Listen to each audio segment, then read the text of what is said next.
আপনি কি জীবনে কিছু না কিছু করতে চান, কিন্তু যখনই অ্যাকচুয়াল অ্যাকশন নেওয়ার কথা আসে তখনই কোনো না কোনোভাবে কাজকে ডিলে করতে থাকেন? তাহলে আজকের এই ভিডিওটি আপনার জন্য। চলেন শুরু করা যাক। আপনি যদি একজন স্টুডেন্ট হন তাহলে আপনাকে ক্লাস করতে হয়, এক্সামের জন্য প্রিপারেশন নিতে হয়, অ্যাসাইনমেন্ট জমা দিতে হয়। আপনি যদি কোনো জব খুঁজে থাকেন তাহলে সেই জবটি পাওয়ার জন্য আপনাকে প্রিপারেশন নিতে হয়। আপনারা জীবনে অনেক দ্রুত ডিসিশন তো নিয়ে ফেলেন, এইটা করবেন সেটা করবেন, কিন্তু যেই কাজটা অ্যাকচুয়ালি করার দরকার সেই কাজটা করেন না। এই ক্ষেত্রে আমাদের ম্যাক্সিমাম সময় কিছু ফিলিংস কাজ করে। আজকে না কালকে থেকে স্টার্ট করব, আজকে মুড নাই, একটু ভিডিও দেখি, একটু সোশ্যাল মিডিয়ায় স্ক্রল করে আসি। এই বিষয় নিয়ে ইংরেজিতে একটি ওয়ার্ড রয়েছে, প্রোক্রাস্টিনেশন, অর্থাৎ কাজ ডিলে করার একটা প্রবণতা। এই কাজটা কিভাবে আমাদের মেন্টালিটির সাথে জড়িত এবং এই প্রোক্রাস্টিনেশন কিভাবে আমাদের উপরে প্রভাব বিস্তার করে, আজকে আমরা এর সায়েন্টিফিক্যালি ব্যাখ্যা খোঁজার চেষ্টা করব। একই সাথে এর সলিউশন কি তাও খুঁজব। আমার আজকের এই ভিডিওটি কোনো মোটিভেশনাল ভিডিও হতে যাচ্ছে না, কারণ আমি মনে করি মোটিভেশন খুব বেশি সময় কাজ করে না। হয়তো আগামী 2-3 ঘন্টা কাজ করতে পারে, কিংবা বড় জোর 2-3 দিন কাজ করতে পারে। এরপরে আবার যেই আর সেই, আপনি যেই পরিস্থিতিতে ছিলেন সেই পরিস্থিতিতেই ফিরে যাবেন। সো আজকে আমরা এর সায়েন্টিফিক কারণগুলো আরো একটু রুট থেকে খোঁজার চেষ্টা করব। প্রোক্রাস্টিনেশনের leading researcher doctor Piers Steel 10 বছরেরও বেশি সময় প্রোক্রাস্টিনেশন নিয়ে রিসার্চ করেছেন, এবং তার রিসার্চ বলছে এই প্রোক্রাস্টিনেশনের প্রবণতা শুধুমাত্র বর্তমান সময়েই অধিক নয়, বরং এটি হাজার বছর ধরে হিউম্যান সাইকোলজিতে চলমান একটি প্রক্রিয়া। 1400 শতাব্দীর মিশরীয় একটি রিসার্চ এই প্রোক্রাস্টিনেশনের কথা বলেছে, এবং ইউনিভার্সিটি অফ টরন্টোর একজন ইজিপ্টোলজিস্ট সেই সময়ের সেই রিসার্চটিকে অনুবাদ করেছেন। তার অনুবাদ অনুযায়ী বলা হয়েছে, আপনাকে যেই কাজটি দেওয়া হয়েছে সেই কাজটি আপনি টাইমলি শেষ করুন এবং আনন্দের সাথে ঘরে ফিরে যান। এরও প্রায় 600 বছর পরে 800 শতাব্দীতে হিসিওড নামের একজন দার্শনিক ঠিক একই বিষয় নিয়ে কথা বলেছেন। এই বিষয়ে বহুল প্রচলিত একটি প্রবাদ রয়েছে, আপনারাও হয়তো শুনে থাকবেন। এই বিষয়ে বলা হয়েছে, যেই কাজটি কালকে করবে বলে ভাবছো সেই কাজটি আজকে করো, এবং যেই কাজটি আজকে করবে তা এখনই করো। বহু দার্শনিক এবং রিসার্চার একই বিষয় নিয়ে কথা বললেও আমাদের মস্তিষ্ক একটা জায়গাতে স্টিভ হয়ে গেছে। ডক্টর স্টিলের রিসার্চ বলছে, গত 40 বছরে 300 থেকে 400 শতাংশ মানুষের মধ্যে ক্রনিক প্রোক্রাস্টিনেশনের গ্রোথ দেখা গেছে। অর্থাৎ বর্তমান পৃথিবীতে মোর দ্যান 50% মানুষ কোনো না কোনো বিষয়কে নিয়ে প্রোক্রাস্টিনেট করে। চলেন আমরা আরো একটু রুট থেকে বিষয়টিকে বোঝার চেষ্টা করি। আপনি একটু খুঁজে দেখেন তো, আপনি ঠিক কোন বিষয়গুলোকে নিয়ে প্রোক্রাস্টিনেট করেন। যখন আপনাকে জিম জয়েন করতে হবে, ফিজিক্যালি ফিট হতে হবে, যখন আপনাকে কোনো এক্সামের জন্য প্রিপারেশন নিতে হবে, সেই কাজগুলোকে নিয়ে আপনি নর্মালি প্রোক্রাস্টিনেট করেন, নাকি আপনি কোনো রিলস দেখার ক্ষেত্রে প্রোক্রাস্টিনেট করেন, কোনো ভিডিও দেখার ক্ষেত্রে প্রোক্রাস্টিনেট করেন, মুভি দেখার ক্ষেত্রে প্রোক্রাস্টিনেট করেন? এই কাজগুলোকে কি আপনি ডিলে করেন? এই কাজগুলোকে কি আপনি ফেলে রাখেন? আসলে আমাদের মস্তিষ্ক কঠিন কাজগুলোকে সহজ কাজ দিয়ে রিপ্লেস করে ফেলে। এখানে ডেডলাইনস খুব গুরুত্বপূর্ণ একটা ভূমিকা পালন করে। ধরেন আপনি একজন স্টুডেন্ট এবং আগামীকাল আপনাকে একটা অ্যাসাইনমেন্ট জমা দিতে হবে। সেক্ষেত্রে আপনি কি করবেন? আপনি সকালবেলা ঘুম থেকে উঠে ভাববেন আপনি অ্যাসাইনমেন্টটা স্টার্ট করবেন, কিন্তু আপনার কাছে যেহেতু অনেক সময় রয়েছে, আপনি চিন্তা করবেন এখন একটু রিলস দেখে আসি। এরপরে আপনার মনে হবে এখন ক্ষুধা লাগছে, একটু খাওয়া দাওয়া করি। তারপর মনে হবে মুড নাই, এখন একটু পরে স্টার্ট করব।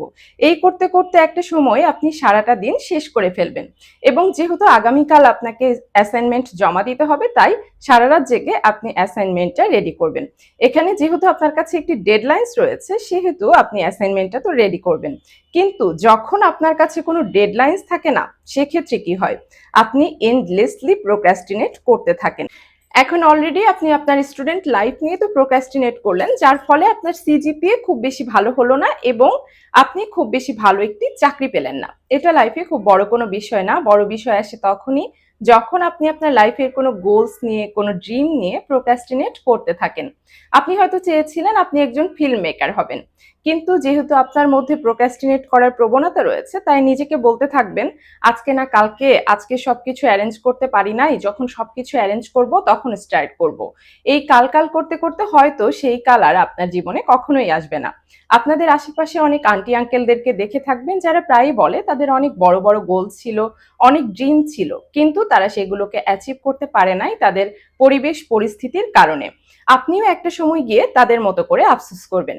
আরো বড় বিষয় আসে তখন আপনার যদি কোনো হেলথ ইস্যুস থেকে থাকে, আপনাকে হয়তো এক্সারসাইজ স্টার্ট করতে হবে, জিম জয়েন করতে হবে, কিন্তু আপনি আজ না কাল করতে থাকলেন, একটা সময় গিয়ে আপনি দেখলেন আপনার খুব বড় একটি ফিজিক্যাল ইস্যু তৈরি হয়েছে। আরো বড় বিষয় আসে তখন যদি আপনি আপনার ইমোশনাল কোনো বিষয়কে নিয়ে, ইমোশনাল কোনো ড্রিমকে নিয়ে প্রোক্রাস্টিনেট করতে থাকেন। হয়তো আপনার বাসায় দাদি নানি রয়েছে, আপনি চেয়েছিলেন তাদেরকে নিয়ে দূরে কোথাও ঘুরতে যাবেন, তাদেরকে প্লেনে ভ্রমণ করাবেন।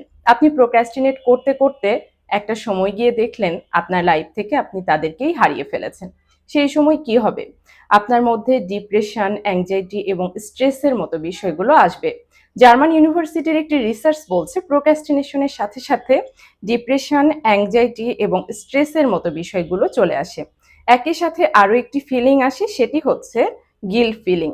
এখন প্রোক্রাস্টিনেট করে মানুষ যদি আনন্দই না পায় তাহলে লোকে এটা করে কেন? বিজ্ঞানীরা এই বিষয়টিকে নিয়ে 4টি থিওরি তৈরি করেছেন। First theory expectations theory. এই থিওরি বলছে যখন আপনার এক্সপেকটেশনস এবং তার রেজাল্ট আপনার এক্সপেকটেশনের সাথে ম্যাচ করে তখন আপনি যে কোনো একটি কাজ করার ক্ষেত্রে বেশি মোটিভেটেড ফিল করেন। আপনি যদি একজন স্টুডেন্ট হয়ে থাকেন এবং আপনি যদি আপনার ক্লাসে 1 থেকে 10-এর মধ্যে টপ র্যাঙ্কিং এ থাকেন সবসময়, এক্ষেত্রে আপনার ক্লাসে যদি ঘোষণা করা হয় যে আপনি যদি টপ র্যাঙ্ক অ্যাচিভ করতে পারেন তাহলে আপনাকে একটা প্রাইজ মানি দেওয়া হবে। আপনি যেহেতু 1 থেকে 10-এর মধ্যে অলওয়েজ থাকেন, তাহলে আপনি চিন্তা করবেন আমি আরেকটু বেশি এফোর্ট দেই, আমি হয়তোবা টপ র্যাঙ্কটা অ্যাচিভ করতে পারবো। কিন্তু আপনার সেই ফ্রেন্ডটার কথা ভেবে দেখেন তো, যে কিনা কোনো রকমে এক্সামে পাশ করছে, সে কি কখনো আপনার মতো করে ভাববে যে আরেকটু এফোর্ট দিলে আমি সেই টপ র্যাঙ্কটা এবং প্রাইজ মানিটা অ্যাচিভ করতে পারি কিনা?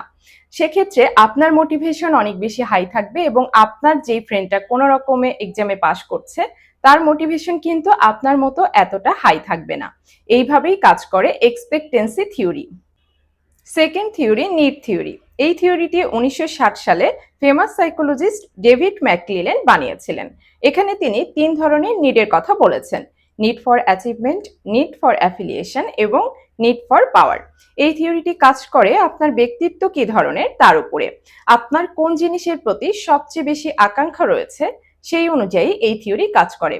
আপনাদের আশেপাশে যারা পলিটিশিয়ানস রয়েছে দেখবেন তাদেরকে একটা কাজ দিয়ে যদি বলেন এই কাজটা তুমি টাইমলি শেষ করে দাও তাহলে তুমি অনেক বেশি পাওয়ারফুল হবে, সেই কাজটি করার ক্ষেত্রে তাদের মোটিভেশন অনেক হাই থাকবে। অ্যাট দ্য সেম টাইম সেই পলিটিশিয়ানসকে যদি আপনি আরেকটা কাজ দেন জনকল্যাণমূলক, যে কাজটা করলে সে এত বেশি পাওয়ার পাবে না, সেই কাজটা করার ক্ষেত্রে সে কোনো না কোনোভাবে ডিলে করতে থাকবে। যেহেতু তার মেইন ফোকাস পাওয়ারে, সেহেতু সে ওই কাজটা করার ক্ষেত্রে অর্থাৎ জনকল্যাণমূলক কাজটা করার ক্ষেত্রে প্রোক্রাস্টিনেট করবে। অ্যাট দ্য সেম টাইম আপনি যদি সোশ্যাল কোনো ওয়ার্ক করতে পছন্দ করেন, সোশ্যাল কমিউনিকেশন পছন্দ করেন, সেক্ষেত্রে আপনার জন্য নিড ফর অ্যাফিলিয়েশন বেশি কাজ করবে। অর্থাৎ আপনি তখন টিম ওয়ার্ক রিলেটেড কাজগুলো করতে পছন্দ করবেন। আপনাকে যদি সেক্ষেত্রে একা একটি কাজ দেওয়া হয় তাহলে আপনার মোটিভেশন এত বেশি হাই থাকবে না। ঠিক এভাবেই কাজ করে নিড থিওরি। এখন আসি থার্ড থিওরিতে। থার্ড থিওরি লস ডাইভারশন নিয়ে কথা বলছে। ধরেন আপনি একটি অফিসে চাকরি করেন, আপনাকে একটি টাস্ক দেওয়া হলো এবং বলা হলো তুমি যদি টাইমলি এই টাস্কটা কমপ্লিট করো তাহলে তোমার প্রমোশন হবে। অ্যাট দ্য সেম টাইম আপনার একজন কলিগকে আরেকটা টাস্ক দেওয়া হলো এবং বলা হলো তুমি যদি টাইমলি এই টাস্কটা কমপ্লিট না করো তাহলে তোমাকে টার্মিনেট করা হবে। এখন এক্ষেত্রে আপনি এবং আপনার কলিগ তার মধ্যে ওই কাজটা টাইমলি কমপ্লিট করার জন্য বেশি মোটিভেশন কাজ করবে। আমাদের সমাজে এমন কিছু মানুষ রয়েছে তাদের কাছে যা রয়েছে তা তো রয়েছে, এর চেয়ে উন্নতি না হলে কোনো প্রবলেম নাই, কিন্তু যদি এর চেয়ে অবনতি হয় তাহলে সেক্ষেত্রে তারা সেই জিনিসটা তাদের কাছে যা রয়েছে সেটা হারাতে ভয় পায়। সেক্ষেত্রে তাদের জন্য ওই কাজটা করার ক্ষেত্রে অনেক বেশি মোটিভেশন কাজ করে। থার্ড থিওরি ঠিক এই একই ধরনের কথা বলছে। এই বিষয়টির সাথে সাথে আরো দুটো বিষয় চলে আসে, লস এবং গেইন। এই লস গেইনের বিষয়টি কিভাবে কাজ করে চলেন আরো একটা উদাহরণের মাধ্যমে বুঝি। একটা ছেলে বস্তিতে থাকে, সে একটা চাকরির জন্য ট্রাই করছে। অ্যাট দ্য সেম টাইম সেই চাকরিটা পাওয়ার জন্য একজন বিজনেসম্যানের ছেলেও ট্রাই করছে। এখন তাদের দুজনের ভেতরে কার মধ্যে এই চাকরিটা পাওয়ার জন্য মোটিভেশন সবচেয়ে বেশি কাজ করবে? যে একজন বিজনেসম্যানের ছেলে সে তো অলরেডি লাক্সারিয়াস লাইফ লিড করছে, আর যেই ছেলেটা বস্তিতে থাকে সে তো অলরেডি তার লাইফের সব দুঃখ কষ্ট দেখে ফেলেছে।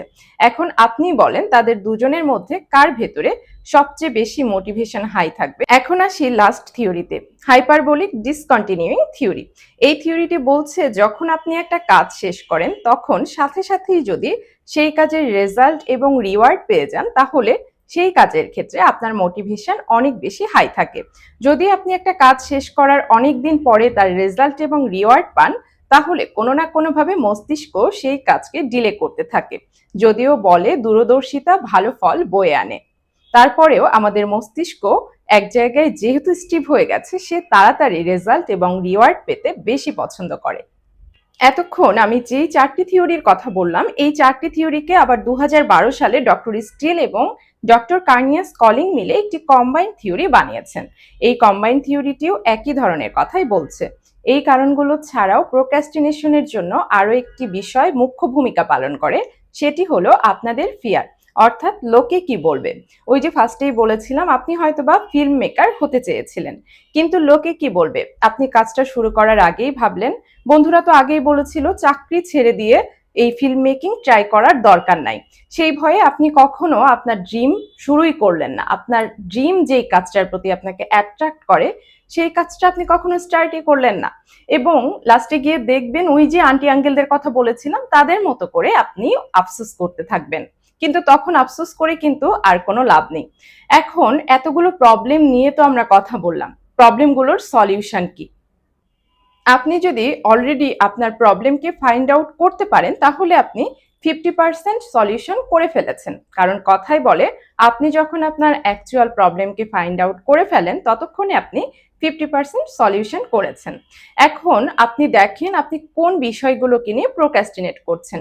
যদি এক্সামের প্রিপারেশন নিয়ে আপনি প্রোক্রাস্টিনেট করেন তাহলে তখন লস ডাইভারশন থিওরির কথা মাথায় নিয়ে আসুন। আপনি যদি ঠিকমতো প্রিপারেশন না নেন এবং টাইমলি প্রিপারেশন না নেন তাহলে আপনি কি কি হারাতে পারেন সেটিকে ক্যালকুলেট করুন।